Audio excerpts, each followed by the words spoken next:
What's up, Juventus? Welcome back to the AJC, your channel dedicated to Juventus. Boys, it feels like forever, hey? And yeah, we may have been singing some Creed in the green room, or just myself, having some fun, shooting the shit with the lads, as it has actually felt like it's been too long since we've done a live show, almost like we had an international break, but even this match saw a postponement. Obviously, rest in peace, Pope Francis, that has passed away, and that's why it was postponed. But here we are today on match day.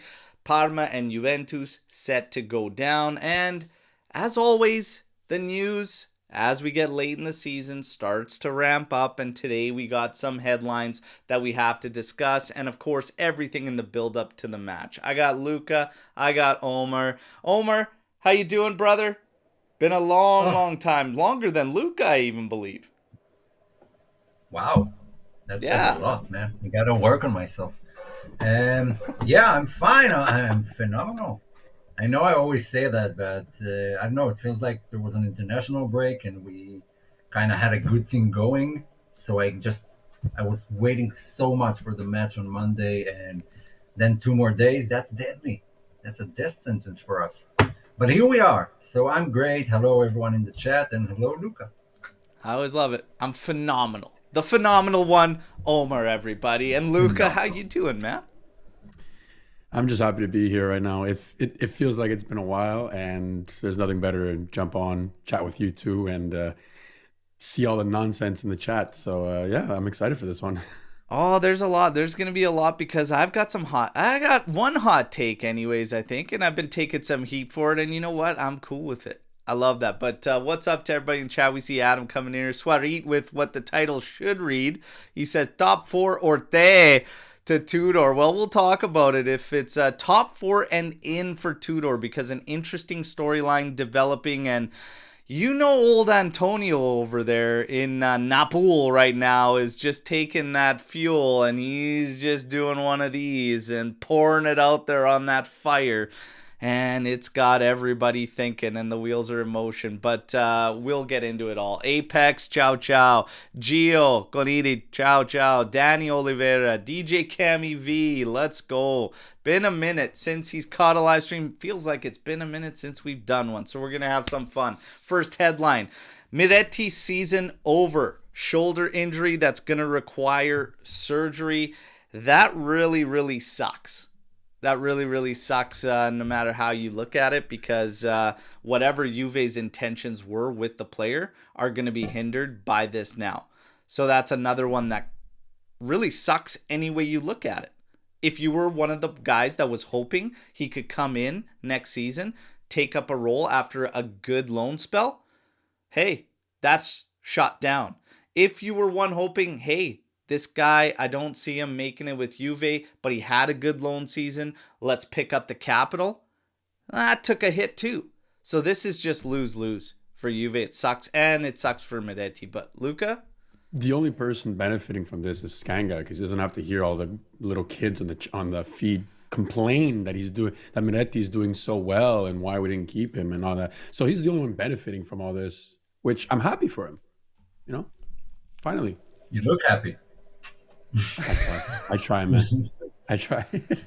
I don't concern myself with what makes Skanga happy or not. All right, Skanga's gonna be with me tomorrow on the post match, and I'll tell him straight to his face. All right. No, this sucks, man. This sucks. It's a bad spot, especially when, again, whether people want to buy into it or not, we're very much in build mode. So it sucks. It sucks. Yeah. Omar, what were you hoping for out of Miretti? What did you want to see? Do you still have doubts about him first team? Did you think there was a chance opening up? What do you think? I think he had a great second half of the season. Looked like he developed under Vieira. I would have liked to see him at Juve next season. I also would have been fine with cashing in after a good season. Genoa would have probably bought him, and like you said, it's sort of a lose-lose. I think he could have played for Juve in the Club World Cup, which would have been interesting, but that's out the door. The U21 and whatever they're doing is out of that as well. So yeah, it kind of killed the rest of the season for him, and possibly a major part of next season. Not because of the injury, but because it will be harder to integrate him. And like, do you plan your market around having him back or selling him? It kind of sucks, to be honest. It even sucks more that now you get screwed by players from other teams getting injured. So yeah, nothing we haven't seen before. Yeah, it does suck. I think the best would have been to get those questions answered at Club World Cup and see him return, see him play, fill a role. You're trying to shop Douglas Luiz, which everybody knows. Colt Miners is going to have the faith instilled, and that's going to go into next season. But a spot would have opened up for him at Club World Cup. That would have been more of a showcase after a strong season on loan with Genoa, and it could at least help bring value up. So now we're going to have to, his recovery time will probably most likely take him into right around the beginning of next season, which I don't know if they're going to roll with him on a first team. It's probably going to head to another loan. So it's going to like kind of prolong things. We have to wait and see, but it sucks. It's not the best, not the ideal situation for what Juventus is looking for anyways. And now that opens a door for other possibilities. Money. We have to come up with money if we're looking to buy. And this is one of those things that we get into. The back line. 3 safe players have been listed. You've got Bremer, Kalulu, and Lloyd Kelly. That means that everybody else at the back line has a story or situation around them. Obviously, Savona is one of them. Cambiaso is another. Costa is another. Now, when you get to Costa, it just looks like he's going to go out on loan. And Juve doesn't actually want to lose him outright. When you get to Cambiaso, hey, the story still remains. His agent singing a different tune than he was in the Winter Mercado, but Fabrizio Romano saying that Man City is going to be coming in for him. They still want him. Savona. Savona's one that if we hit a 25 million offer, somewhere in that range, Juve would say goodbye to, according to the latest reports. So we'll kind of go through these, kind of your thoughts on each of these individuals. For me, Costa was a safety net signing at that time. A loan isn't the be-all, end-all, because everybody's like, why are we making, here's another useless signing. We'll never play for you. Well, I think it's just, let's get cheap protection in. This guy actually is promising, but I don't know. I would have still liked to see more of him this year, and I think there's a position to see more of him even through these matches. We're in do or die time, though, and Tudor's coming in. He's got a job to do. He's going to bank on who he feels necessary. It is what it is. Cambiaso, I'm starting to change my tune a bit. And I think that I would look at other avenues to build up the capital that we need to buy. And this ties into other targets. And we'll get to that in a bit. But I'm starting to change my tune on Cambiaso, and I'm starting to say, time to clamp down, him and Yildiz. Savona, that opens a door for him. If you get 25 million in capital, pretty much, on Savona, I think he's got potential to be a gem in the future if we look at him at the start of this year, not versus the left back Savona. But it's less harmful to the overall, I think, to say goodbye to him. So I'm open to it. What do you guys think about the backline using these guys and the possibilities, stories around them? We'll start with Omer here and then get to Luca. So let's start with Savona. I really don't mind selling him. 25 million sounds like a lot. If they can pull that off, that would be brilliant, in my opinion. I'm fine with him. I wasn't overly impressed. I don't think, at least as a fullback, I don't think there's a world class players there in the future. Maybe in like a back three on the right hand side. Maybe that would be more suited for him, but we haven't seen it just based on his, the way he plays. That's my judgment. I could be wrong, but I'm not like gotta keep Savona at all costs. And Cambiaso, I think we have to keep him. Like you said, clamp down on him and Ildiz. If what they need is a new contract to show the value, do it. Go for it. Lock those guys. Because freeing Cambiaso creates another hole that we have to fill in the summer that I'm not sure we can. Left back is a really tough position to fill, and the options are not cheap. So it would be cheaper to give him a new contract. And who was the third guy? You had Cambiaso, Savona, and Alberto Costa. I don't know what to make of Alberto Costa. I've seen him for like, I don't know, 10, 15 minutes total. I don't know what to make of him. He's a young Portuguese fullback that I haven't seen play enough. Maybe he's a gem. Definitely, if there's no room for him, definitely send him out on a loan. If you can sell him, fine. I don't know what we're missing, so I have no issues with it. Now, Luca, your thoughts on these guys and the potential maneuvers? I've got not much more depth to add to what Omar said. I think even yourself, Bert, you guys nailed most of my thoughts there. Savona, I feel like there's something there in that back three, as you said. I don't know, as an in and out fullback. He's got the height for a center back, but he's not as sturdy enough. Like he's just mentally sometimes checked out to be a center back, and as a fullback, I don't think he has just the ability to get into that final third and provide what's needed.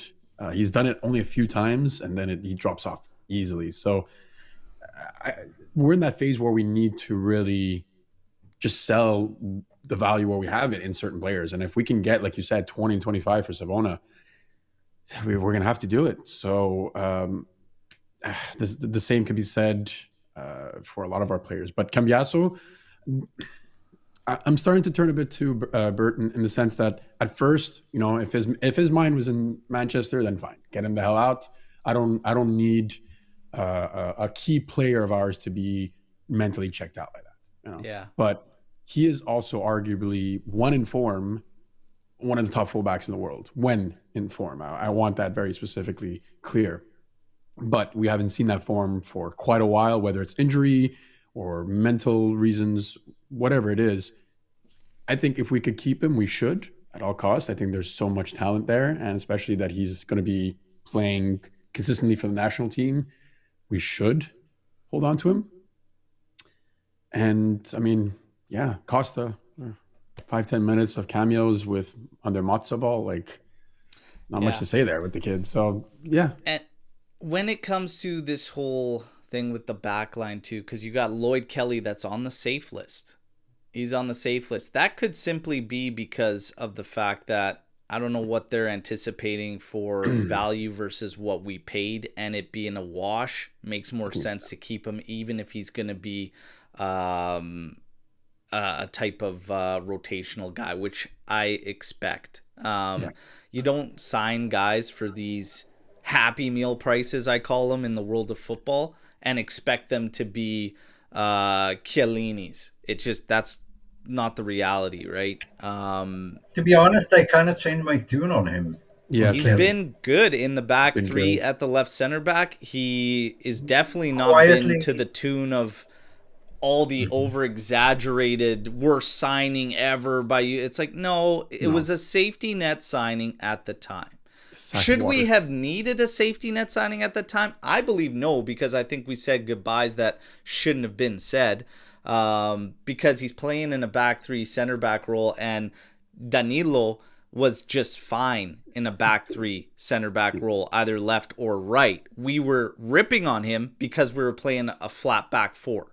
Mm-hmm. So it changes things. If we would have been doing that at the time, well, yeah, he would have done probably just as good, if not better, than Lloyd Kelly. So whether we had to say goodbye or not, that's a whole different story. But there's another name in here, and that's not on the safe list, and that's Gatti. And Gatti is going to be renewed at season's end, but it doesn't stop the negotiations. If a team comes forward with the same amount that we said no to last year, around 30 million euros, we might say goodbye at this time. Where are you at on Gatti, fellas? Well, the fact that he's not safe tells me that there are offers or had been offers in January, or teams have inquired about him. That's why I don't think he's like untouchable. Gatti, I don't know. Gatti is a weird one. Like, I like him and he brings something to the team that almost no one else brings. But it's a question of money. Depends on the price. And I think he kind of jacked his price up this season. He should be worth more than he was last season. So talk to me in money terms and then I'll entertain the idea. But if we're talking about 30 like last season or even less, then that's a hard no. And this is how it gets interesting because, and I know, Luca, you love Gatti. I know. I do. But quickly, I'll say this before you jump in. I love Gatti. I wish he could stay. But if you tell me that we lock in Vega, I wouldn't be against Gatti leaving. Like, for me, It's got to be one or the other. So that's just my mindset. But if both gone, then I'm pissed. I believe that Bremer and Kalulu are the only safe names at the back. I believe that, and this is just the reality of where we're at, keeping guys you want to keep and everything like that. The reality is, until our revenue shoots up tremendously, everybody, you kind of got to sell to bring in. And this is going to lead to target talk, which we're going to get into in a bit here. But for the back line, Gatti, I don't know if I say goodbye to Gatti because I feel like Gatti is a guy that would be happy to play fifth or sixth, whatever, at this Juve, just to be at Juve. Everything I've ever heard around the player, everything I've ever heard around the club is that he's loved around Juventus, just the same way Locatelli is, and the high regard they have around this guy. I'm not so sure that 25-30 million does it for me when a guy is going to be that committed to you that he doesn't care what team comes in for him. And this goes into the Cambiasso talk, because as much as I'm starting to change my tune and say keep these guys, I don't think that if a guy, his mind is not there, like if Cambiasso is honestly having doubts or he wants to go, okay, you know what then? Then you pull the trigger. But get that price up. Get that price up. But Rugani was the same situation. He was happy to be whatever, fifth, sixth. He didn't care what number he was on the depth chart.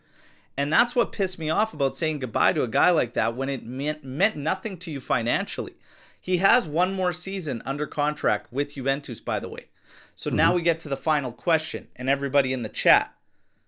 Give me your ideal backline that's realistic for next season and how you want to see us go into it. Just give me a realistic backline that you would be happy with going into. Are we doing a back four or back three? Yeah. Let's go say with a back four. Well, either. Because we're utilizing midfielders as wingbacks too right now. And a I think winger, it's kind of the same. You got McKennie, Kawea. Yeah, I'm with Omar. It kind of is the same in the end, depending how it's like. The same in the end, it's kind of the same. Positioning. It's either Kalulu, Bremer, Vega in a 3-man back line, or Kalulu, Bremer, Vega, Cambiasso in a 4-man back line. Those are the names for me. Without like, I don't know. Yeah, we still have to buy Vega, so it is. That's the thing.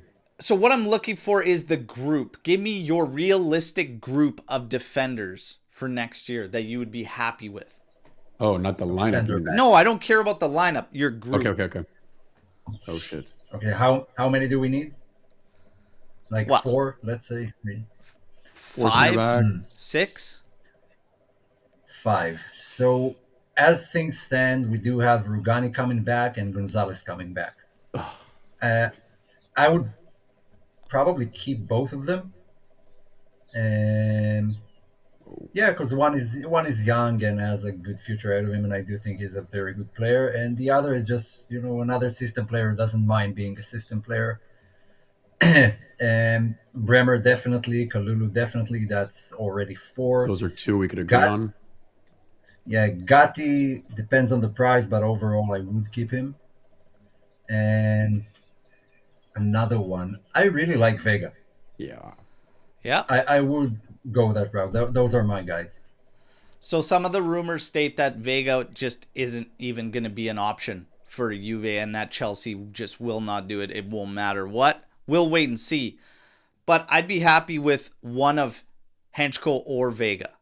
Give me one of those two guys. I'll be happy. But I would prefer Vega, seeing him with us and at 21 years old versus older. But it could be said that Henschko is entering his prime years. Whatever. Give me one of those two. Bremer, Kalulu. Bring me back Rugani. Try to make a respectable signing on a young defender. We're going to get a look at one we've got eyes on in Giovanni Leone today for Parma. But Comuzzo is another name. But I would bring back Rugani for that last season to have as a safety net that's actually in-house, part of the team. He'll be happy to. He won't have any issues. Kalulu. With these other guys, Cambiasso needs to be around, I think. I'm okay selling Kelly. Savona, I'm okay selling. Like, it's gonna. I will add the Winter. I would take him if you were out for him. He was the next name up that comes up, and we have a little bit of leverage there in a 25% sell-on clause. Yeah. Would you bring him back? Yes, I would. We're talking 15 to 18 million. Who are you going to get at that level for that? I fully think he's worth the price, and I would take him back. But we need to remember, how many guys are we going to be stuck with that are not similar, but like you just said it, Rugani and Gonzalez coming back, like they're going to be like, unless we get rid of them too, then we have them, and we're going to have Gonzalez. I would like to see at the Club World Cup, but he very much needs an actual loan where he gets significant minutes because he hasn't been getting much where he's at. Yeah. So Feyenoord's barely even played him this year. So he's still, like, it's up in the air. I'm not saying he needs to remain. And it wouldn't deter me from picking up Coney de Winter because you can't lose on that move. We'd be buying him under value, under market value because of the 25% sell-on. Yeah. Funnily enough, Gonzalez might have played more this season for Juve than for Feyenoord. He may have. With all the injuries. Yeah. The way it played out, he may have. But Coney de Winter is an interesting one. Cabal's going to be coming back for injury. He sticks around for me. Him. Oh, Jesus. Cabal's going to be around. Yeah. So I don't think it's that bad. And I don't think we need to get crazy at the back line. One of Henschko or Vega, I'd be interested in bringing Coney de Winter. Rugani, let him stick around for his last contract year. And then goodbye. The back line's going to be interesting. Now, yeah, I mean, what the trick is to buy players before they explode, and then you can't afford them. I feel like the Winter is like at that crossroad. If you don't buy him now, you're unable to buy him from the next club he joins, and I don't think he stays at Genoa either way. Yeah. And then we get to Mr. Thiago Djalo. Well. What a disaster. Okay, so I shared the latest yesterday, which was that he is one of the players that has been sanctioned by Porto for breaking curfew after Otavio's birthday party. The guy's not even making squad lists. Hasn't been making squad lists for a while. I think the last time he featured for them was late February. This has been a disaster of a loan. His entire thing has just been a disaster. It looked like, and it sucks because at the price that we picked him up for, if he could have found even 3/4 of the form that he had, before the injury, it would have been a steal of a deal for us. But it just has been the complete opposite. It's been nothing. Thankfully, those are the kind of things, and I said it at that time, if he hits that form, fantastic. If he doesn't, you didn't spend a whole bunch to take a shot. So at the end of the day, it's not make or break. It is what it is. But Djalo's been a complete disaster. And if they are going to be disasters, let them be these types, which was what? 6 mil? 6 mil, like 8 mil, like next to... Guys, that's less than a Happy Meal in the world of football. It's what Dusan makes in a week, so let's move on. So it's nothing. It's nothing. So it sucks, but that's the latest on Thiago Djalo. He's just going to be coming back in and going back out. There is no chance of him staying at Juventus whatsoever. Now, Tonali. Guys, ready for this? So here's my hot take that's been out for a week and a half, couple weeks that I've been sharing, and I just think that, you know what? I don't think we should be chasing Tonali. I don't think we should be doing it. I don't think now's the time anyways. Feels like overextending for a luxury when you don't have the rest of the roster in order. And if we were going to talk priorities on Juve's roster, midfield doesn't jump out to me. Striker, you need 2. Center back, you need at least 1. Fullback, you probably need 1. Like, those are all priority for me over a splash of 80 mil, whatever, on a midfielder. Yes, some details could change it. Could Vlahovic be included? Could Douglas Luiz be included? But the tricky thing there is your values. Douglas Luiz, Juve will be hopeful to break even. Otherwise, guess what? If it's going backwards on the books, they ain't doing it. Yeah. So it has to break even. For Vlahovic, you're hoping for 10 in capital, maybe 15 in capital. But that's going to be a big swing on the books. You have to account for it. So you're going to get rid of those 2 guys, bring in an expensive midfielder, and still have to sell a bunch to cover it after saying goodbye to 2 guys? I don't see it happening, and I don't think it's a route we should go. I love Tonali. Is he a game changer for us? Absolutely he is. But is it the best move for us at this moment in time? I don't think so. Yeah, I mean, it's kind of hard to disagree, although I really like Tonali. Of course. The question is, like, where's our necessity? And the midfield is not like a necessity. That's been the part of this team that actually did function this season to some degree, like Thuram To some degree. And Locatelli. Yeah. But having said that, the fact that our midfield is actually very good, the guys that are playing, it doesn't mean that Tonali doesn't elevate that into an even higher level. Yeah. And that's why I'm not totally against it. The questions are like too many questions. How much money can we make from the Club World Cup? Who's the next coach? Who are we selling? Do we need to like overload the team with midfielders? Because if those guys aren't going anywhere, then you just have like either Douglas Luiz or Koop Miners riding the bench most of the season, and you overspent for them. Yeah. And so I don't know. I really want Tonali in the team. I think it's important. I think it's some sort of attraction to other young Italian players. I think it's spitting in the eye of Milan, which I like. And the only thing is the price tag. If Juve can make it work without it deterring the rest of the market, fine. Yeah, bring him in, no question. If it means that we don't tend to other areas and put some bandages in like left back and whatever, then no, it's not worth it.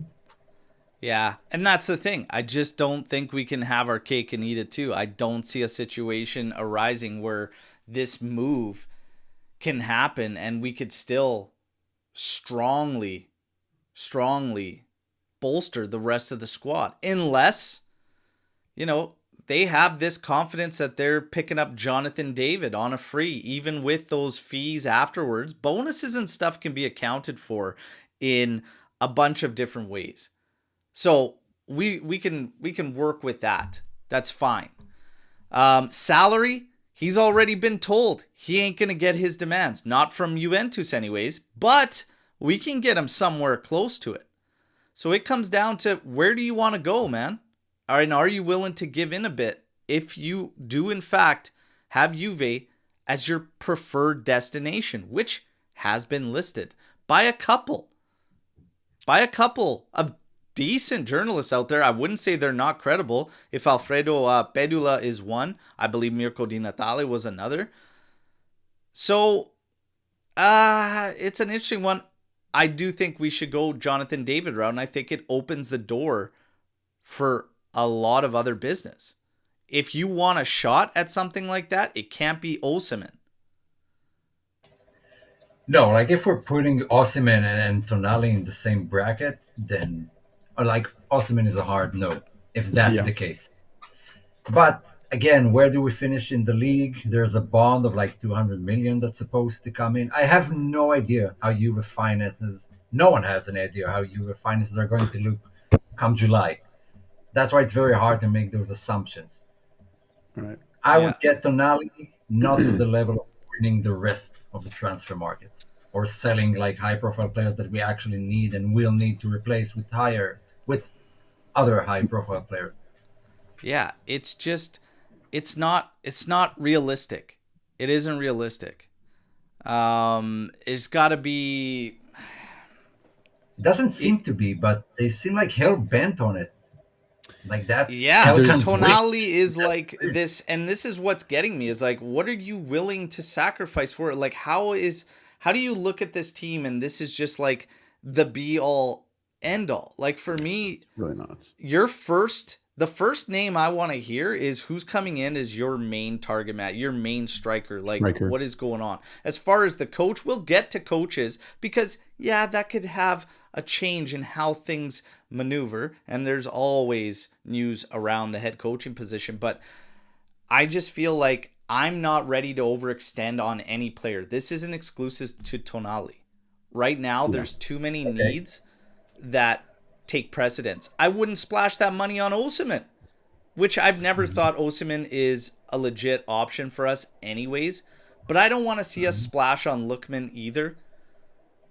I'm at the point now where I'm starting to dial down on guys, and I know that people think, well, coach matters, all this and whatnot. I think if you get proper guys that carry some versatility, it ain't actually going to hurt you. And I also said that we need 2 strikers minimum, right? Mm-hmm. Give me Jonathan David and give me Lorenzo Luca on a cheaper deal, because then you have a couple different profiles, couple different options. If you want to play 2 at the front, you've got 2 different types that could probably work together. Mm-hmm. I would probably go that route. I would push for Jonathan David because he's on a free. If we have to throw in whatever, Skanga's guest house into the deal to get it done, do whatever the heck you got to do. Hey. Get Jonathan David, get Lorenzo Luca on a cheaper deal on the side of it, wrap up striker, nice and clean, boom, boom. And you know what? All into that, 25 million capital, 30 capital, handles that lovely. Lovely. So maybe Savona, boom, boom, done. My main issue is I just don't want to give money not to Atalanta, not to Napoli, not to anyone. Let's say Napoli keep Conte. They already got like 70 million, was it, for Kvara, and then now they're going to get another 70 for Osimhen. Let's say they keep Conte. Do you want Conte with that type of budget competing with you in the league? No way. He'll get whoever he wants. If he does stay, that's the message he's sending right now to Napoli. Start spending, and he will have the money if Osimhen is sold. I don't want us to be the one giving them the money. Do we have any other mids on loan outside of Miretti? Caviglia is not. Caviglia became a final deal. Venezia purchased. Yeah. I already knew that, Omar. Thank you. I didn't. I forgot about it. Caviglia's gone. Miretti was pretty much the only one with a real shot at coming back. Fagioli's going to be purchased because option is in Fiorentina's hands. Artur's at Girona. Nobody cares about him. So who's that guy? That guy. Gio reminding us about Artur Melo. That's really it. But Joey Cappuccino, no more Atalanta players Ever. Hey, you know what? I'm going to die on this hill. I'm not going to die on it. I'm just going to, that's overboard. But I'm going to say this. Cope Miners will come good. Next season, he will come good. My input here is we splashed technically, like I'd say, upwards of 120 million on, Coop and Douglas last transfer window. I'm not saying that, they've been great this year. Everyone knows they've both been equally trash in their own right. But Luis hasn't even been available. But that's my point. Like, are we really going to go out and either sell one or both and bring in, I'm not going to say Tonali would flop with us, but give these guys a little bit of time. Like, we just dished out the cash. We're not going to recuperate our money. I highly doubt it that quickly. So no way. That's why the devil's in the details. Douglas Luiz is a break even, but I don't believe Douglas Luiz wants to be here. I'm under the impression that he is looking to go back to the Premier League, and I believe he was looking in January too. And I believe those rumors because I believe him. I don't think he's happy. His whole life at Turin started off on the wrong foot. Complete wrong foot, getting his house broken into like immediately, just not getting into lineups, not understanding why. And then when he did get in, just couldn't stay physically fit. And there's been a rumor along this entire time that he actually has been available for quite some time. That'd be dirty. Would you doubt it? Do you think this guy that hasn't had an injury since 2021 can't stay fit at Juve? I don't see our club doing that to ourselves intentionally, especially after everything we've gone through this year. Like that's an asset we can't. I don't know. I don't. We have with who? Like Ramsey was the exact same case. We did the exact same thing there. And that's not the same management, but those things happen. Djalo got frozen out just a week ago, 2 weeks ago. I mean, those type of things happen. And both Motta and Tudor are not the type of guys to play a player who doesn't want to be or doesn't give it all. They both demand high intensity game. I wouldn't be surprised if he's just healthy and they don't want to play him. Interesting. But maybe we'll see him today, and everything we said is just. That's a good point. Maybe he comes in and lights it up today. We'll talk about today in a bit here. We got to get things through these targets and whatnot. Guys. Another target, Jagiello, coming up, 25 million euros, his price tag.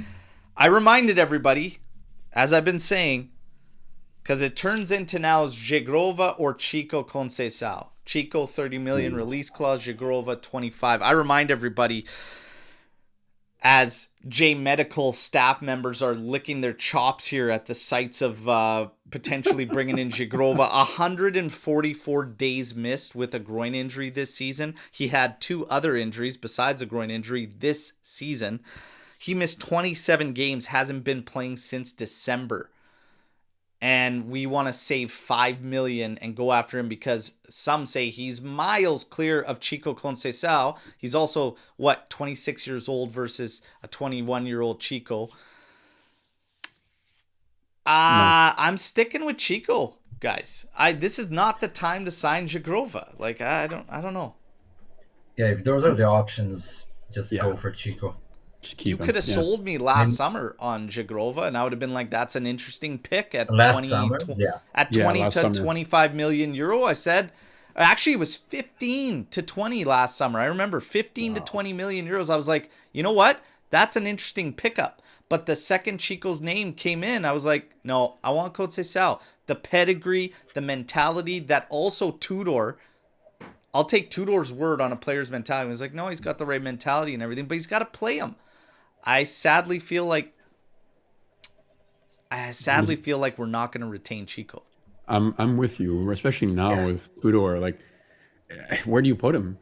Like in this formation, he should still be able to play one of those forward roles. To me, it's silly. Whether you play 2 behind a striker, when the play shifts to a side, he just acts as a winger again, anyways. But he has more freedom, and then he moves centrally, which he should have been doing in our 4-2-3-1 with Motta anyways. And I've always wanted it. He's got literally 2 things to clean up about his game. Get his head up a little bit more often and get better delivery on crosses. But he's still, out of all this talk of people attacking him and just whatever, not good enough, not cut out, not effective enough, nobody else has more assists than him. I think one other player has more assists than him. He's got whatever he has for assists, 4 or 5, and it's second amongst the entire team. Yeah. That's it.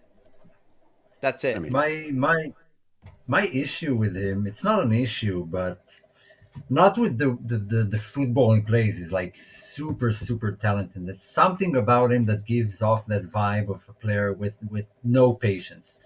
Maybe to some degree to the level that he plays, but if he thinks he's going to be a rotational player next season at Juve, I don't think he wants to stay anyway. Like, he has that pedigree of a first team player. I guess that's what he wants. He can get that in a lot of other places.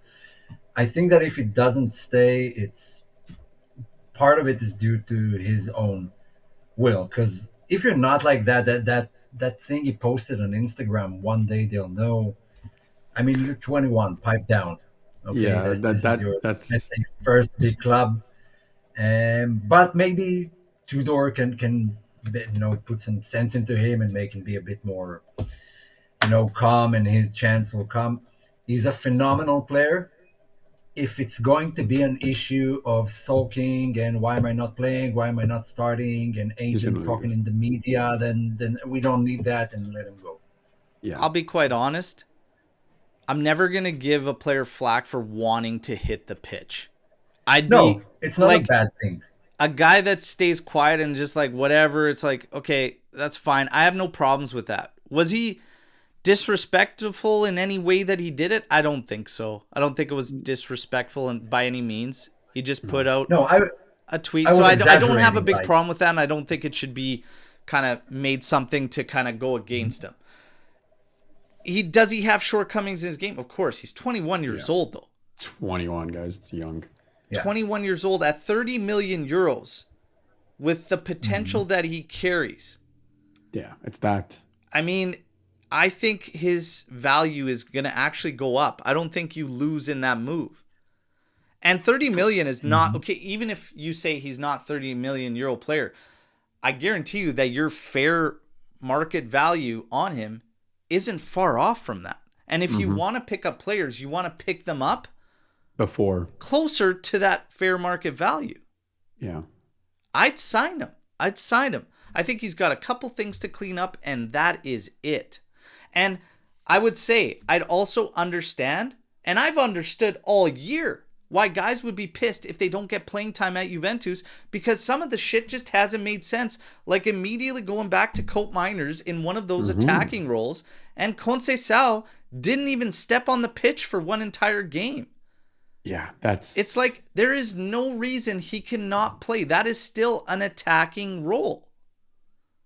Whether it's two behind the striker or two right next to the striker, those are still attacking roles.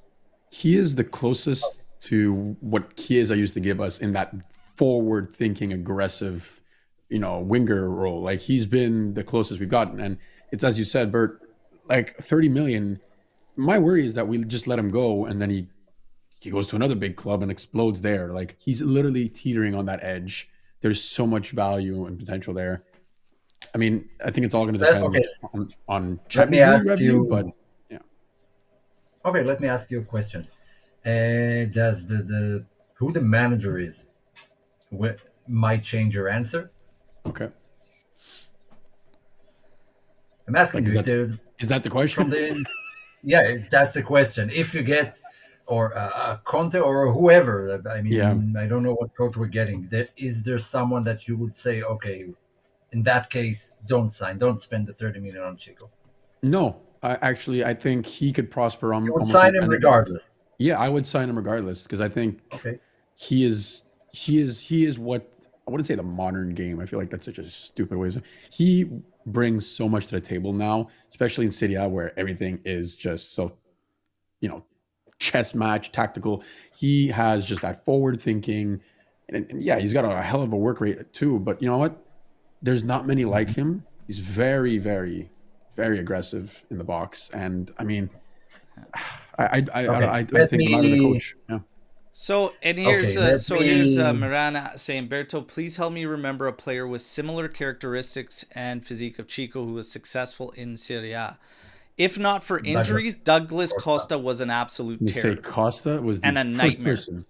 And a nightmare. person. That's one. I'm getting very old, Miran, and my memory will take a little bit of time for these wheels to get churning here and come up with more names. But Costa had things that Chico, I'm saying, needs to fix to hit that level. Costa used But he was older.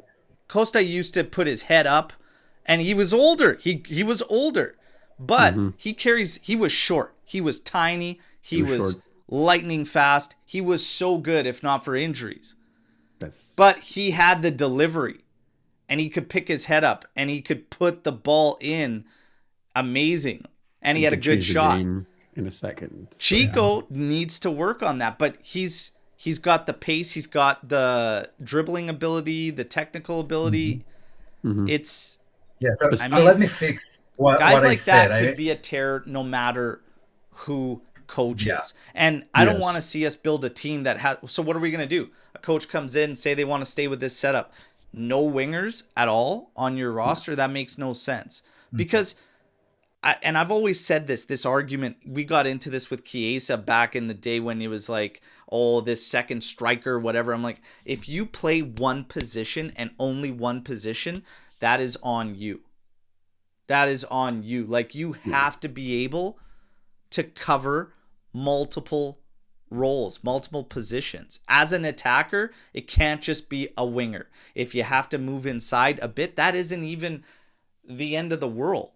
We're not asking this guy to reinvent the wheel or reinvent himself. So it doesn't change anything for me who the coach is. I retain Chico. Okay, so let me fix a bit what I said. Go for it. Chico is young, 21-year-old.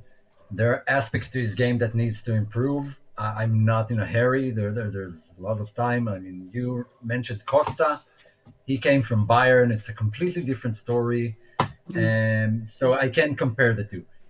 There are elements that he needs to fix on the pitch, which is mostly patience for me, because he's like always go, sprint forward. He seems a bit one-dimensional. It's very hard to stop because of how agile he is. But sooner or later, if he keeps the same routines, he's going to get found out. I think he needs to be a bit more of a team player. But I do want guys who can make something happen when the system doesn't work. Maybe that's been Mota's, worst thing about him is that he kind of limited the players to the system and no one could have shined and saved you games. We had small instances, but not all the time. Chico is a guy who can do that. And so there are aspects he needs to fix. Mainly it's patience, both on and off the field. If he was 26, I would have sang a different tune. But as a 21-year-old, you'll get your chance to prove yourself and you'll play football at the highest level because you're a super talented player. Just a little patience. I think we all agree on that one. He's got to stop throwing himself to the ground, too. Like, the guy just falls way too easily. Hey. Oh. Take it easy. What? You sound Parma. like an Inter fan. Yeah, easy boy, easy. All right, Parma, let's go. We got a game today, Fudge.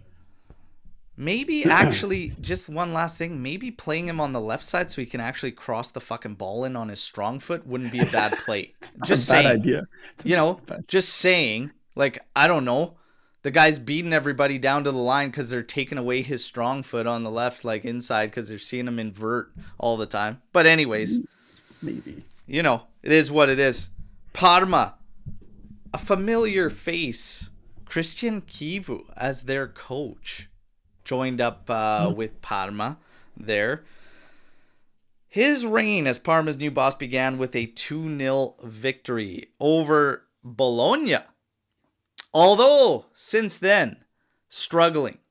All right, they've gone on a winless run, stretching to 6 games. Those include 5 consecutive draws, leading to this match with Juventus, where they host us today. He's got a list of absentees, Chivu, that is rather long. 8 players missing the clash? Well, this was set on Monday. I obviously don't follow Parma anywhere near as intensely as I do Juventus, so I don't know if any of these guys kind of made it back, but it was Jordan Osorio, Benejizak, Mihela, Charpentier, and Kowalski, and Cancellieri is unfit for the clash, but that was on Monday. He could maybe be one. And then Almqvist missing out through a suspension. So he's got to figure stuff out. This is kind of what's expected for Kivu and Parma. Today's Suzuki. Leone, keep eyes on him. That apparently is a target for Juventus and a couple other clubs in Serie A. Well, Jaco Valenti round out your back three. Prato, remember Prato? Remember that first game against Parma? This guy turning into an absolute freak show. Yeah, I remember that. My God. Then you'll have Bernabe, Kete, Som, Valeri, Pellegrino, and Boni up top. We got to ask the question as Suarez kind of started off a new tradition here, but 3-5-2 is what they're expected to go to. So guess what you're going to see? Oh, yeah.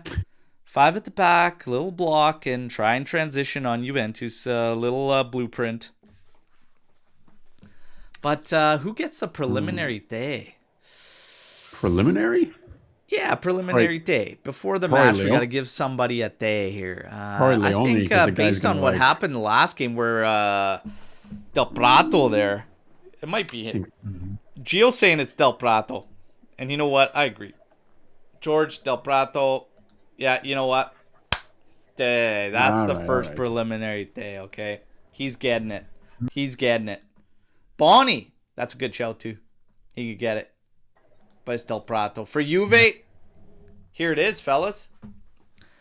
Yildiz with a couple extra days still on the bench for this one. Kolomouani, Vlahovic, Nico Gonzalez, your front three. Everything else pretty much as expected. Di Gregorio, Vega, Kalulu, Kelly, that's a lock. McKennie as the outside right. Locatelli, Thuram, Cambiaso. What do you guys think? I think it's as good as it gets. Yeah, I like McKennie better on the right side. I'm cool with that. I like him better on the yeah. But I even like Wea better on the right side. That's probably what I would change. But not to the level to the like it's awful. Going back to the Mercado talk, I actually think Wea is a player I sell this summer. Oh, I don't. I keep him. Wea or McKennie, because this is my thing. Keep your absolute best. McKennie's proven he could be a utility. He's no worse than Wea. Like, even if he has to go to the left, which isn't his big thing, Wea doesn't knock it out of the park, so to speak. One of those guys should probably move. If we're talking honestly here, if we're trying to keep our best, if we're trying to keep our main guys, our core, and build up capital in other ways, it's probably Wea. And I'm actually okay with it. I'd keep McKennie over Wea. It's tough because West, again, he's so flexible. He's another mid, which if we're going back a bit, like mid-wise, we're not that deep in options, and we might have to shop for another one. So again, he's just super flexible. And Wea's had his best season to date. So it's really tough to really pick one out there. I wouldn't sell either of them. To be honest, they're not on high salaries. I think McKennie's days midfielder at Juve are kind of over. I don't think he's knocking out Thuram, Locatelli, or even Coop Miners, but that's because of the price tag. But they do cover both wings wherever you want them, and if you have to, you can use them even in midfield. Wea had a great season. I mean, he's third for goals with 5 and assists. Where does he stand? He's like 9th with 2 assists. But in 2023, we picked up Wea for like, what, 10 mil? 12 mil all in? Nothing. I'm telling you, if you want to keep your best and you want to keep your spine, these are the types of moves you got to look for. What's his value, probably? 25. You don't think we can get... Like, he's going to stand our books, what, 4 mil? If that? Like, 25 to 30 there. I'm not selling McKennie. It's got to be one of the two. I'm not picking Wea over Wes. I personally wouldn't. Okay. Some other would, but like this is what I'm talking about previously. The alternatives to making the big sales. If you want to keep Cambiasso and you want to keep Yildiz around, these are the types of moves you have to look at. Savona is one of them. One of these guys is another, because I believe both their values went up. I believe both of these guys' values have gone up, so it's something you got to look at. In terms of the lineup, I'd play Yildiz instead of Nico, and I want to see Kolo Muani and Vlahovic operate. I've got no problem benching. Well, go ahead. I wouldn't say benching. I'm okay with resting Yildiz a bit. Something tells me that he's good to start, but you know what? Like, we haven't seen these three together. Yildiz will come in as a sub anyways. I'm fearful because I feel confident in this game, but at the same time, like, let's not rush Yildiz because we'll need him down the line. Like today, it's not a rush. He got a contusion in his thigh. It's not like he had a muscular injury or anything. It's like, okay, man, you got a bruise. You're fine. I'm not opposed to it. I don't know. I think Yildiz is like a personal favorite of Tudor. I think it's something between them.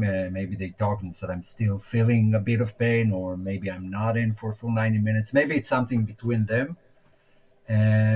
Nico's end game sucks. I'm just going to say it, everybody, okay? His end game sucks. Yeah. It fucking breaks shit up all the time, left, right, and center. I need to see some end play effectiveness, and that's why I lean towards Yildiz. Every fucking time, this guy, and I'm getting pissed off, I'm getting fed up about it because he needs to figure it out. He's a day late, a buck short when the pass needs to move on, and it kills important sequences for us all the damn time. I can't see that today. So if he's going to be out there, he's got to take that over, and he's got to be right. He's got to be right, because he doesn't have the quickness or ability to beat guys like crazy like Chico Conceição can. He doesn't have the end product of Yildiz, as Yildiz more often than not will get at least some right, even if a shot's going off, even if he puts a cross in, whatever. Kolo Muani, this gives him an opportunity to shine, because since he's been coming in for Vlahovic, the way we've been playing under Tudor, he's been shying away from contact. And I don't like that. I don't like it. So him playing in this position with Vlahovic taking the brunt of the physicality side away from him, Kolo needs to shine too. This is his shot today to really show something. Yeah. I don't know. But Gonzalez needs to seriously get that effective rate up. Watch him score today.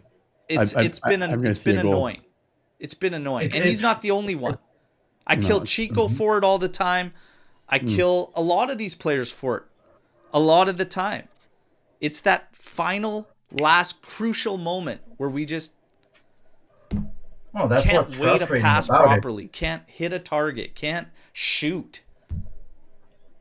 So anyways. That's what's frustrating about it, because it does get into those good positions. It does get the opportunities. Yes. It seems like it could be a bit better, and it feels like like such a small jump to make it actually worth something. I know there are aspects to his game that I like. There are some that I don't like as much. But one goal, one winning goal, one great pass to win us the changes match, everything. We start talking differently. So he's here until the end of the season. Let's see how he can save himself. This is hilarious in terms of Gonzalez. He's drenched in sweat after the game, but no one can remember anything he did. Sometimes that's accurate. Sometimes that's very, very accurate. He needs to pick it up. Now, Tudor. We'll talk about Tudor because it's a big one. Big one has to be 3 points. Top 4 and in for Tudor. We're going to get into this. Everybody, get those likes up though, okay? Get those likes up. Key stats going into this one. Even though Skanga's not here, we're going to set the Tony, and then we're going to get into predictions. Key stats, Parma have not defeated Juventus since 2015. Knock on wood. Parma have drawn their last 5 matches in Serie A. Juve undefeated in 35 of their last 38 matches in Serie A. Juve have won their last 4 away matches against Parma in all competitions. For your official, as we set the Tony, Daniele Giffi, with 110 appearances in Serie A, 4.1 yellow per game average, 26 red cards, and 29 PKs given in those matches. Prediction time, everybody. Parma, Juve. Who wants to kick us off? I'll kick us off. Homer. Parma are not an easy team at home, but they do have a lot of absentees, and we're kind of on a good run. So my guess would be a grindy 2-1 win. Bastard. It won't be easy. It would be super tough. I mean, there are no pushovers, and they did give some hard time to some of the top teams this season. Fiorentina haven't beaten them. Inter drew. We drew them at home. They're not an easy team to play against. But I would like to dunk on Christian Kivu. By the way, what's your best memory of Christian Kivu? Because there's only one. Let's see if you know what I'm talking about. I wasn't born yet. Oh, man. That Marchisio goal against Inter after Sissoko took the shot and he threw a defender away and chipped Julio Cesar. That was Kivu. Beautiful. Good. That's my best memory. So Good, 2-1. because I remember him from Inter. I also remember him at Roma. And I was going to say, there's not many good memories with that guy, because not for me anyways, because I couldn't care less about either. So, yeah. Yeah. But that famous Marchisio goal, he was the one. So I'm going with 2-1. I think my goal scorers, listen to this. Nico and Vlahovic get goals. I saw that coming. Nico. I was thinking, I wrote it down before we had the discussion about it. And Juve win the coin toss. All right. Luca, fire away. Oof, shit. Omar stole my 2-1. I'm going to go 1-0 then for Juve. You can go with 2-1. Don't have to choose different. I want to have some contrast. I'll do the 1-0. I think Nico scores it. I just have a weird feeling about it today. Of course. And you could thank me for the rant on him. That's why he's going to score. It's thanks to you, Bert. It's thanks to you. So, tiebreaker, I say we get more yellow cards than them. I just feel like it's going to be one of those. More yellows for us. Okay. I am going to say that I originally was going 1-0, but since Luca has taken the 1-0, I will be different. We have a 2-1. I will stick to clean sheet. They have a ton of injuries. The game plan that they're going to play will definitely be defense and hold the fort down first and foremost, which I think will actually help us. Tudor will get aggressive. He will get direct. He will want to pounce on him. I could see us scoring 2, and I'm going to hope that we get the clean sheet. So I'm going to go with the 2-0 Juventus victory in this. And I'm going to say this. Thuram will score a goal today in this game. Ooh. So Kefren Thuram will score. And we had just a little bit more extra time to work on set pieces. So Vega, have fun today, buddy, because you're going to score on a set piece. So Kefren Thuram and Vega on a set piece, 2-0 Juventus victory. That's what I'm going with. We will get to storm the barn. I have one I want to bring up for the fellas. We're going to have some fun here. Unfortunately, Sweaty, I will be working, and there will be no watch along today, unfortunately, all right? Sorry to say. Sorry. Were you planning to do one on Monday if the game? Yeah, on Monday it was all set, and it was lined up. Yeah. Didn't work on Monday, that's why. Yeah. So no watch along. My apologies, everybody. But we'll be back on for the weekend, Monza, and we should have Gatti back into the mix for the Monza match. All right. Now, Tudor. Before we get into Storm the Barn, top 4 and in for Tudor. There's a lot going on around the speculation with Tudor. Top 4 and in is what's claiming he's got a good relationship already immediately with Giuntoli, etc. And there's a lot of news that it just doesn't matter whatsoever, and Antonio Conte is coming back to Turin. Let's wait and see.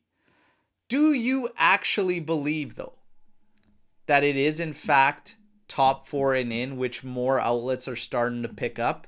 That it's top 4 and you'll get that 1-year extension on your contract for Tudor? Or do you think he is in fact just passing through as a caretaker?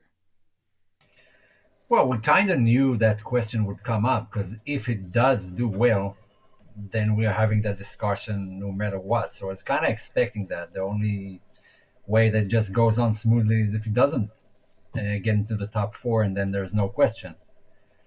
I don't know. It's a tough one. A lot depends on what happens with Conte at Napoli. De Laurentiis might throw all the money he can just to keep him and not let him go back to Juve. It's a very tricky one.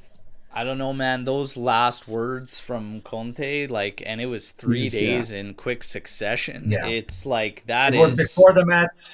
Those are flashbacks to every other club he's been at, and exactly how it goes right before he says "see you later" and plants that seed. I do say this: we're gonna be in a tough predicament, because we're gonna be battling sentiments versus, like, you're gonna have this internal battle, I feel, as a Juventino, because it's just like some people are still hung up on the whole middle finger to Andrea Agnelli and their beef between Conte and him, and Conte did this and he left us. Yeah, he left in a training camp that season. He had beef with Agnelli. They got into it, whatever. It went down. It carried forward. He tried to come back that season. The season that he fingered Agnelli was the season he didn't pick Inter before he said no. Agnelli said no to his return. And then, yes, he got flipped the bird from Conte. It's like there's so much to that was just them more so than Juve. Mm-hmm. And it's crazy to think, but sentiments around Tudor, because even when Tudor was called a caretaker, he came out and said the best thing. He's just like, I don't look at it as that, because a coach lives by the day. Things can change immediately in any direction. That's a good point. The guy's been solid since stepping in. He's been solid since stepping in. He's been exactly what the guys have needed for this moment. But I don't want to get sentimental in making that decision to go beyond, because it's going to be a hard no to turn down Conte again. Yes, that's a reality. Yeah, that's the issue. You really take a gamble here. If you have another chance going for Conte and you don't, and things go tits up, then again we're gonna be sitting here next year the exact same time and saying how we should have done that and this and signed this guy and so this guy. Having said that, I like Tudor. I like what he brought to the team. I like the mentality that the team is playing with. I mean, Mota could never get them to that level consistently. If you pass him up again, and whatever team he takes surpasses you again, as we've been surpassed by Napoli this year, it's like, that's going to be full-on banter if it doesn't pan out. If you keep another coach in, so you're trying to play the long game and be patient, etc.,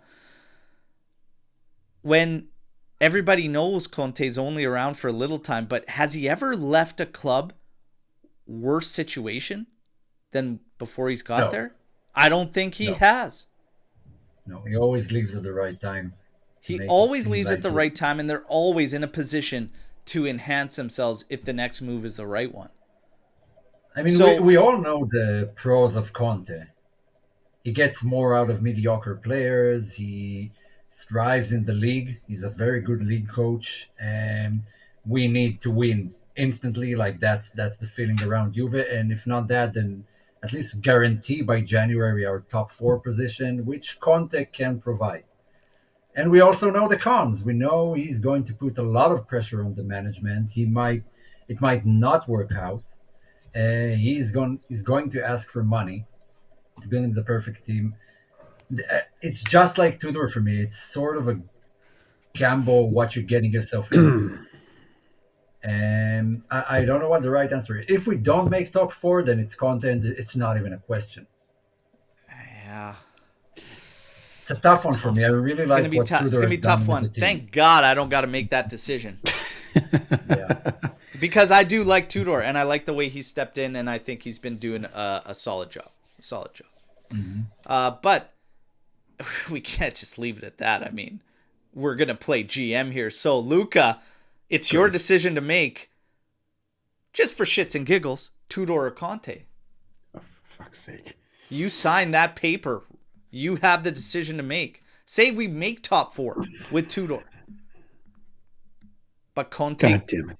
Conte comes up, says, Luca, how's it going? I want back in. I brought you a poutine.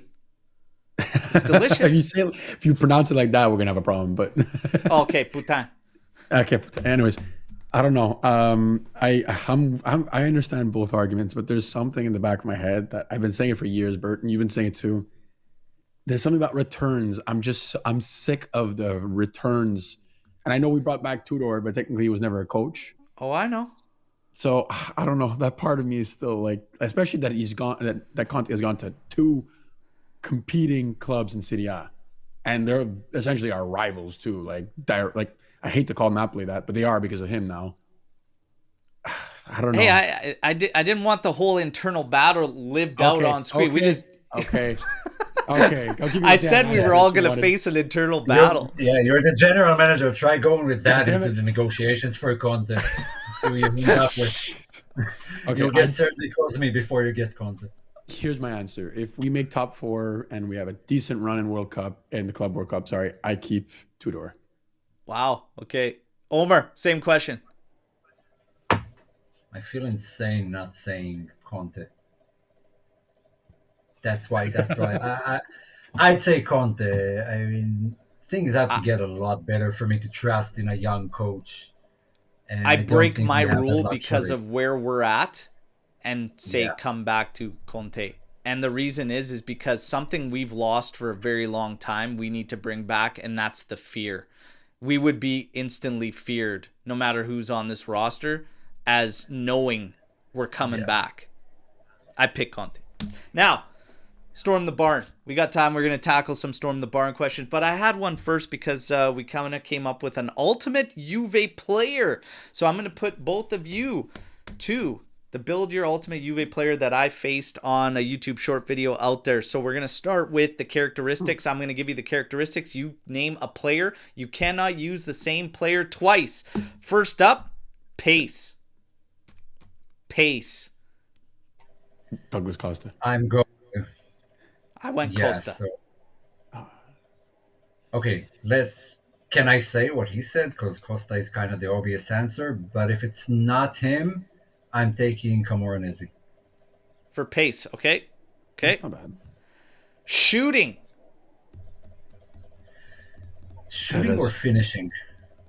I went Del Piero. I took him for shooting.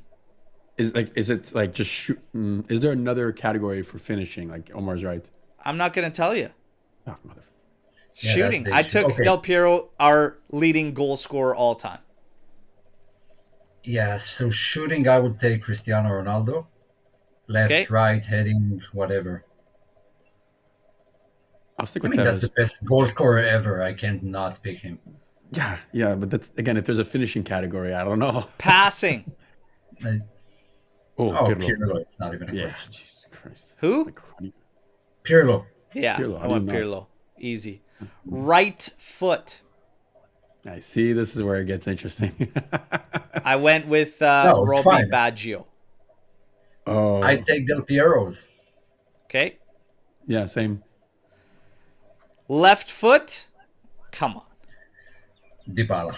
Yeah, Dybala. Yeah. That was night and day. Heading. I took CR7 for heading.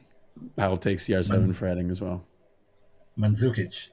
And And funnily enough, before or after Mandzukic's first season at Juve, he was tied with, not tied, Cristiano Ronaldo had a bit ahead of him, but after Cristiano Ronaldo, he was the best header in Europe after Ronaldo. Mandzukic is an underrated header That's of the a ball. very good point, and well played, Omar. Well played. Free kicks. Oh, shit. Did I take Pirlo? Oh, Oh, okay. shit. Miralem Pjanic. I took Yeah, Pjanic because we Pjanic used too. Pirlo, Del Piero, Yeah. and Baggio. Physicality. Physical. Here's an interesting one. Yeah, how do you go? I'm going with Bremer. I've never seen a guy so strong playing for you physically. Like, we had guys who were like just had a big physique. He's a muscled out. I went bodybuilder. for Edgar Davids. I was just going to say, physical. Davids is literally the first person I can think of who has everything. Mhm. So, yeah. IQ. Oh, shit. Nedved. I went Zizou. Ooh. Oh, yeah. I wanted to say Zizou is a Zizou. good one. Oh, I want to say No, I'll change mine. I'll change mine to Zizou. Yeah, that's the right answer. Shit. Henri. Henri for Juve. I mean, he didn't have to be while he was at Juve. I'm just saying he was a Juve player. Okay. Let's move on. Why are we pausing on this? Because I'm going to give you time to come back to where you should be on Because I Zizou. didn't want to use Zizou. I wanted to use him for like... God damn it. Okay, you can have Lord Deschilio. Suarez helping you out. There's your hell IQ no. pick there, Luca. Actually, you know what? For IQ, I'll go Chiellini because I feel like he had the defensive IQ surpassing like all defenders I've ever seen. So, yeah. I would, and this might be, I don't know, maybe a hot take, but I'd say like if I was going to take IQ at the back, I would have taken Barzagli because he played such a clean game because he could because of how smart he was. That's not a Like- terrible shout. He barely had to do like the crazy saving type tackles or anything like that because he was so good at reading everything, right? So I think Khedira was a very smart player too. Considering Yeah. his limitations, he always Not a found bad shout. scoring position. And Khedira was a very smart player. Not a bad shout. yeah, Zizou though, I gotta get him in there. I gotta get him Yeah. in there. All right. Obvious. It's coming. There's We'll keep more. it rocking. Let's go. What are the odds that Juve overpays for another Atalanta system player this summer mercado? Wait. Hopefully low. I don't think we're going to pick up another Atalanta player this summer. I'm going to go out on a limb here and say no, we won't. I'm going to say no. I thought we were still doing the player thing. No, we're done. The player's created. That's it. Oh, No, Those are the I had one. I had less. You left important Zizou one. out. but that's No, not I didn't know it was Grinta. the last one. Grinta. Who do you take for Grinta? Yeah, like I thought there was more player. characteristics. That's here. the last one. Oh my God. Grinta. Grinta, I would give to, that's where I would give to Chiellini. Buffon. Vidal. Ooh, that's a good shout. Okay, now we could do. Okay. I don't. Okay, now let's get fine to then. Storm the Barn. No, Yeah. I don't think we're picking up another Atalanta player this summer. Nah. I Odds don't think so. are. You want the numbers? It's minus 500. Yeah. Will any top player like Tonali, Osimhen, and Lookman realistically join Juve this summer? I don't think so. Thoughts? I think it would depend on who Juve could incorporate in a move. Osimhen, I don't think is actually an option. Lookman and Tonali potentially could be. But in the end, I actually don't think we get any of these three. To be honest. Yeah. We kind of covered that. Well, at least Tonali and Osimhen. So there's not a lot to say. I don't see it happening, but Juve seem hell-bent on getting one of those guys. So, yeah. If I had to guess, I'd say Tonali would be top priority before Osimhen. Can I say none? Like none of the above? Yeah, that was the question. I don't think any of them are coming. I don't think. Yeah. No. I don't said see it. same. I don't think any are coming. Adam, what are you doing here? Are you trying to crack jokes here? Have you heard Tevez got his car stolen? I guess you could say Carlo T his car. No. Oh, you already apologized earlier in the chat. I don't care. That's punishable by like suspension from the channel. Damn, you're harsh. Adam, that's a yellow. It's not a straight red, but it's a yellow. Okay, you've been cautioned. I think it's pretty good. I'm with you, Adam. God damn it, Omar. God, what are you doing? It's a good one. I like puns. What can I say? There's a great page on Twitter called Pun Hub. Yeah, it's written as it sounds. And you sure? Yeah. And the logo is very much the same. It's a great account. Smart. Just follow it. Yeah, Pun Hub. Oh my god. Oh my god. What are your realistic incoming and outgoing players? Let's just give a couple. Just realistic. We talked outgoing a lot already. I feel like we could just summarize those ones. Incoming and outgoing. Realistically, see, this is the tough part because I don't really know if Juve looking to keep Cambiasso around and lock in, or are they absolutely fine moving him? I don't know. Will Juve get an offer for Yildiz that they will actually consider selling? Is he truly untouchable? I don't know. I don't know where their heads are at. So it's very difficult. I'm just going to say a couple realistic incoming players. Jonathan David is realistic for me.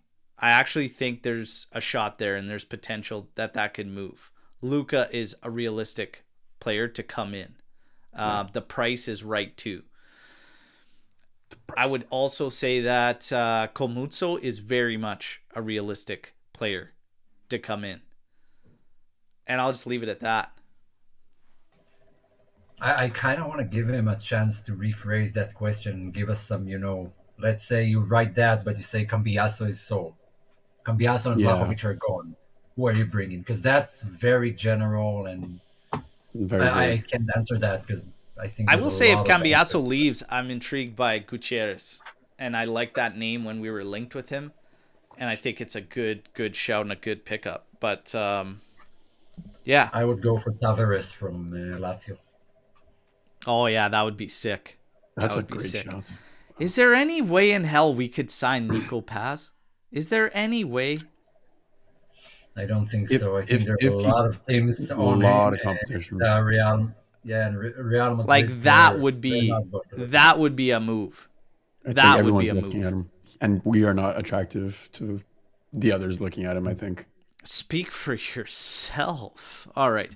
Who? I mean, you asked. I gave a fucking opinion. Who wins the Champions League and Serie A in your opinion? Champions League, I said the final would be PSG and Barca, and I'm sticking with that.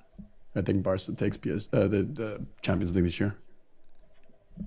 I actually think, I can't believe it, but I actually think PSG might pull it off. I actually think PSG might pull it off with Luis Enrique. Once, I wouldn't be opposed to it because they actually aren't a team of superstars anymore, I feel. The transformation of that team has been insane. Yeah, from the beginning. It's night and day. It's crazy. Luis Enrique. Is well, the interesting thing is both coaches won the UCO. That's with true. Bayern and with Barca. I think Barca gets the edge. I agree that that's probably the final, and I think Napoli are winning the Scudetto because of Inter's remaining matches. They have a lot. They're still competing at 3 fronts. Milan today, then they have twice Barca. They do have injuries. The roster is not that deep. I think Napoli are the ones who are going to win. I can't handle that Napoli Scudetto. I'm going to say PSG, and I'm going to say Napoli. Get it done. Conte, right before he says goodbye. Barca and Merda. That's his dream scenario. Oh, yeah. Absolutely. Why are there rumors that we might sell? Well, we debunked, though. I told you immediately I'm not buying those for a second. So I shared it. We share the news. We share what's being reported. Di Gregorio will not be sold. No one believes this. Not Omar. I do not believe these rumors. If true, I would go for Donnarumma. Nah, it ain't happening. And honestly, Hard. I'm stoked on Di Gregorio. I'm pumped on Di Gregorio. He was my guy. I called him while all the Carnesecchi talk was out there. I was like, go for Di Gregorio. I'm stoked on him. I think he's awesome. He's got a couple things to clean up, but my God, man. That last game when he rushed out so fast to the like top of the 18, like instantly making a massive save was just crazy. I believe it was on Kristovic. Yeah. Crazy, man. He's so good. A stat came up today that he has the most clean sheets or the most in percentage. Like I think it was like 12 out of 22 or 21. Wow. And that's like, I don't know, 44%, which is the highest in Serie A. So he does, and we weren't that great. Yeah, he's kept a clean sheet 12 out of 27 matches, 44%. Highest percentage of clean sheets amongst goalkeepers in Serie A with a minimum of 10 games played. For what we paid. It came from Sport Media Set and no other outlet has reported it. I think it's just clickbait because they had nothing to report. Yeah, it was any truth to those rumors. Absolutely. He's awesome, though. He's awesome. He's awesome. Yeah, if you got a problem with him, really like it. What's your guys' favorite music genres? Oh, it depends the day. Okay. I listen to absolutely everything. And when I say absolutely everything, like I literally mean everything. But my favorite I will always lean towards is a harder rock or metal. Yeah, I'm a big metalhead. I just showed the guys I bought these headphones last week. They're called Heavies. They're specifically for metal music. Heavies. And you can and you can have different caps of bands you like. They're just, they're actually great. So I'm a big metalhead, but like Berto, I almost listen to everything, but metal is my thing. Let's flip the question after Luke answers, of course. What's your least favorite music genre? Yeah, so I mean, I'm like you guys. I could listen to anything depending on the mood, but I mean, for me, it's much more classic rock, so a lot softer. But if there's one thing I can't listen to, country. Can't like really hardcore country. Not the real country, but like the fake country that's more like mainstream is actually okay. Yeah. The mainstream but like stuff, I'm sitting at a bar, my dog died, fucking everything's depressed country. Banging like my sister thanks. Kind of thing. Yeah. You lost me. Not into that. My issue with country is it's like reggaeton. Like after 3-4 songs in a row, I had enough. It's basically the same. Yeah. But my least favorite is deep house. I absolutely hate it. It's fucking boring. And I was a nightclub manager, so I got to hear a lot of that. Weren't you a manager? Yeah, and I didn't expect that. I've been a nightclub manager for 5 years, and I haven't heard one deep house song that I said, "Oh, well, that's fine." Well, I just found the background sounds for our shows moving forward. We just have it playing. Deep house, put it in the background. You'll love it. That's fun. Oh man, that's good. That's good. We're gonna keep it rolling. Toto Coutinho coming up here, man. I love Toto. Toto Coutinho, one of my absolute favorites. How do you not enjoy Italian? Just a beauty, just beauty. I may have, after a few wobbly pops, created a song one time when I was messing around with the acoustic guitar that took his Italiano Vero song and made it Bianconero Vero. Okay, I may have done that. I think we need to hear that, guys. Like the video, and if we get enough likes, Bert's gonna do it. You know what? I do love wobbly pop, so I could easily recreate the scenario, whether it would match up so good. So I've been known, we used to go houseboating like twice a year minimum, sometimes 3 or 4 times. I'd always bring the acoustic out and stuff, and my big thing was I'd be obviously sitting around the fire at night if we're because you beach for the night and then you party and there's boats everywhere. So I'd just bring out the guitar by the fire and play.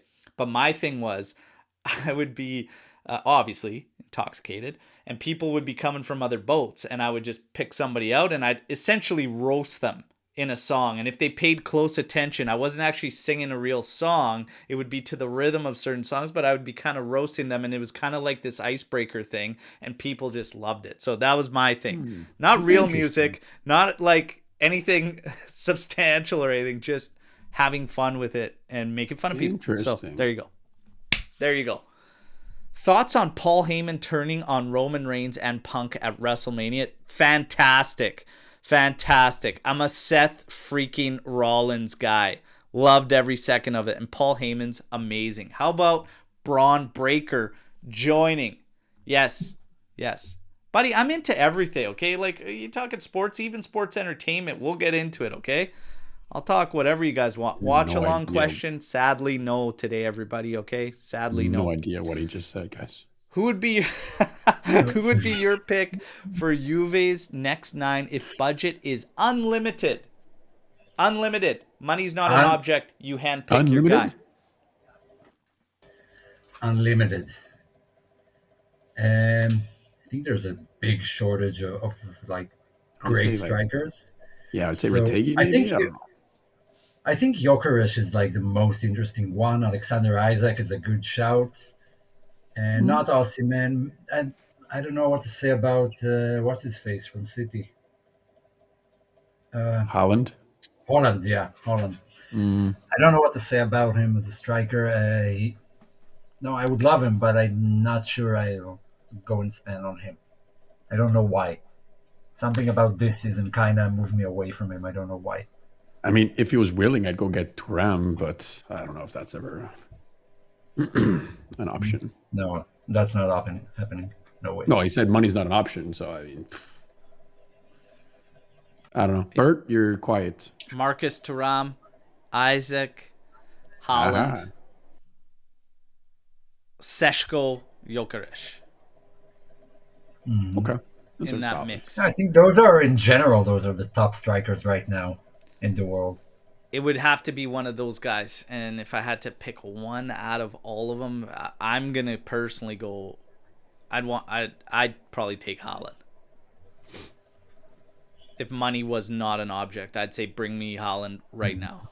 Right. I'd find a way to feed the guy because that's a problem. That's a problem right now for you. You mean food-wise or boys? We need some cooks. Find a way to feed that guy because he'll need the service. But he's actually great shot from range, which you never see with City. But like at Dortmund, the guy can shoot from distance. Yeah, he's got a rocket. Pep's holding him back. I know Thuram, no Inter merda, but you know what? We all make mistakes. And Papa Lillian wants him at the real club. That's what matters. That's what Daddy wants. Would you still take Conte if he has to bring Lukaku with him? Oh my God. No. Okay, I'll tell you what. Don't bring that bomb. I wouldn't be happy about it in any way, but it's one of the things that need to be judged by the end of the season because Conte does make him work. I don't want Lukaku like no matter what, but if he brings him regardless and he's killing it for us like he did for Inter or for Napoli this season, then fine, whatever gets Juve a trophy. If Lukaku is what it needs to get Juve the Scudetto, fine, bring Lukaku, bring Giaccherini, bring whoever you want, Peluso, just win the damn title. Remember when the talks were around about the Lukaku-Vlahovic swap and everybody flipping out? No. Would it have been worse off? I mean, it was earlier on. Yeah.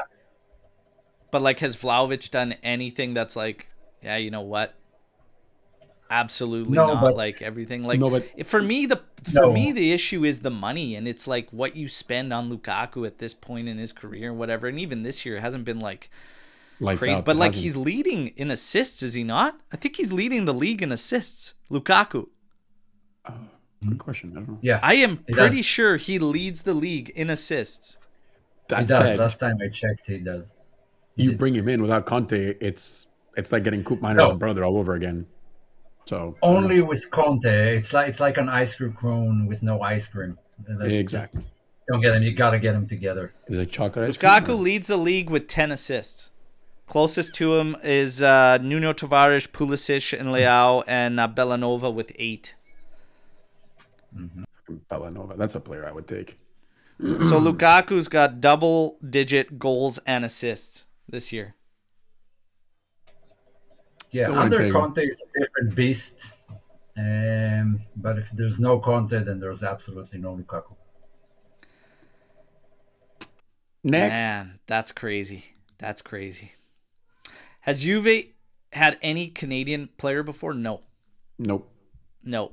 Jonathan David will be the first. You heard it here first, folks. You heard it here first. He is going to get the jersey and give it away if it happens. Right, Bert? I'm just I would throwing I would I'm making definitely be spend picking money, up a guys. Jonathan David kit. If it's cool. It's cool. Yeah, that's valid. Let's say we sell Cambiasso. Would you go all out for Alfonso Davis? Yes. Yes. Yes, even after the injury, yes. Yes. Yes. Next Yeah. Okay, next question. That's an easy one. That was easy. If Conte comes in, does he stay more than 1 season? 2 seasons. Yes. Yeah, too. Yeah. At 2 least. 3. seasons. If he comes. Mhm. Who's in your team of the season? Oh my God. I mean, From Juve? like No one. Juve or Like- all of... God damn it, Adam. Be Okay, specific. No, he's Who talking deserves- like the same thing as FC 25, like FIFA, right? So like team of the season. I don't watch Okay, enough from the soccer this league. year. Yeah, I didn't watch enough of the other teams. I can only go by the first 5-6 teams. Really have, In I the barely league. have time to watch Juve, man. Kidding me? Yeah. It's tough. I can't. It's an easy one. You want 11 players? Yes. Good God. Okay, I think I'd give. Well, based on the stats, Di Gregorio for goalkeeper, but I think Ernest was like more influential in games that he actually won it for Atalanta by saving them. But you can easily pick Sommer if you want to. Summer's up there too. Yeah, defenders, Bastoni, and who else had a great season? Bad at the back. I think this they year. both have to be from Inter. I don't want to give it to Juan Jesus or Rahmani or all these guys. Yeah, maybe Pavar with Bastoni. Are we doing Serie A? Just Serie A? I don't think- know. The question's very vague. Okay, who do we have in net?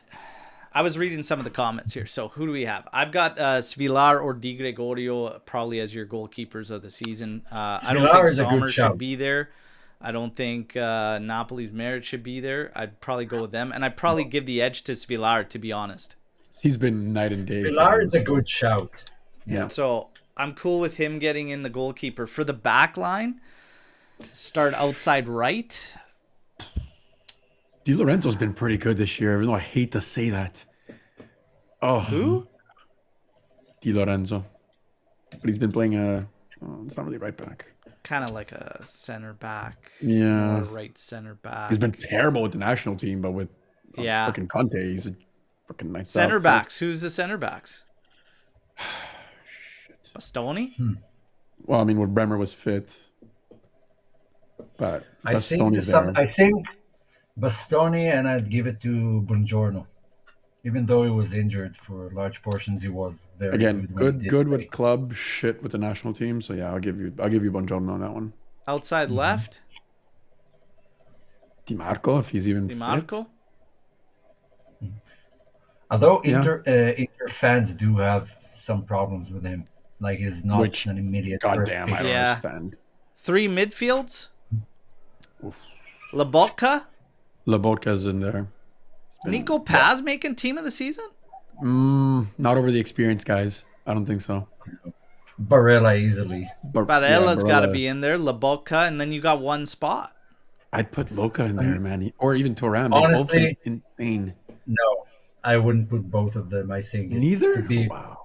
to be really realistic, it's either the two Napoli guys, either Anguissa or McTominay, because they've McTominay. been brilliant. this season. I can't stand it, but yeah. I hate him, but he was great for Napoli this season. Who's up top? Orsolini outside right for me. Thuram in the middle. Like Yeah. easy. And then left. which you can't. I mean, Lukaku wouldn't work there, but like the stats are there, you know. Yeah, his stats are there to put him in there for a team of the season shout. Let's see who the coach of the season is, and then we can say if it's coach of the season. Do you give it to the leading goal scorer, Retegui, 23 goals? Does anyone else break in there? Moise Kean? Yes. No, I take Retegui. And coach is what's his face? Italiano. I think it's Italiano. Yeah, with what he's done, it's got to be him. Yeah. I think I might go Retegui, Lookman, or Solini for the top.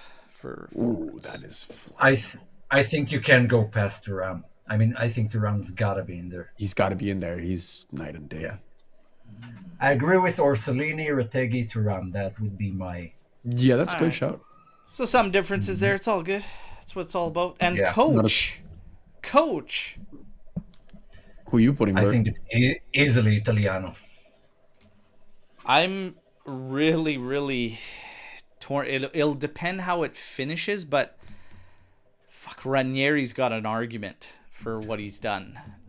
If I'm going emotionally, then yes. They're insanely different and did it with all the same guys. Like, I don't know. And he's got a Dybala that's injured. So like I said, the finish could really put him in there. But otherwise, it's Italiano by a landslide. Yeah. Those are good shots. I think Ranieri can really, really make things interesting.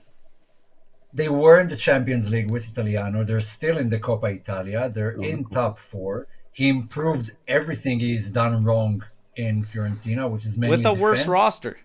With a worse team, exactly. With a worse roster, and he actually is doing better than what Mota did. So maybe that's also shows that Mota wasn't the reason. We'll see how it ends. Last one. Oof. Most underrated Juventus player ever. Everybody saw my short. I was giving love to Soldatino, Di Livio. And then we got a bunch of shouts that led me to start wondering, well, are those guys actually underrated? Or were they just maybe a little underappreciated? Who's your most underrated Juve player ever? I'll give you one that no one would probably agree with me. Here we go. But his second stint, Le Grottaglie.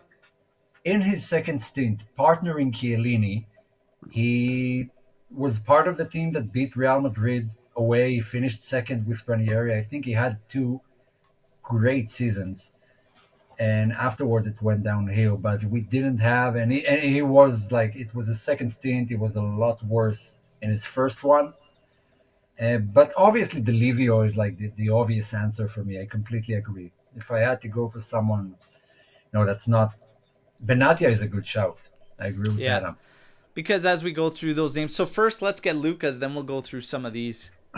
There's so many that are like over time we look back, we're like, these guys, because they were in such a insanely good team, they were just, like a cog in that machine. And you think like exactly like Benatia, like you'd think they're underrated, but they were just not like the light was not shining on them. For me, I don't know why I think of Pepe. I don't know why Simone Pepe for me, for what he did and what everyone thought of him. Great player. But there's shouts for Barzagli too in there. Like See, this is the thing. When we get into these guys, like, so Mandzukic, underrated? He's not underrated. I don't really know. I don't think he's underrated.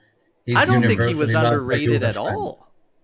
No. I think he got so much love. Everybody loved him. I think he's like, got all his praise, got the flowers. Like, I don't know if I'd say that.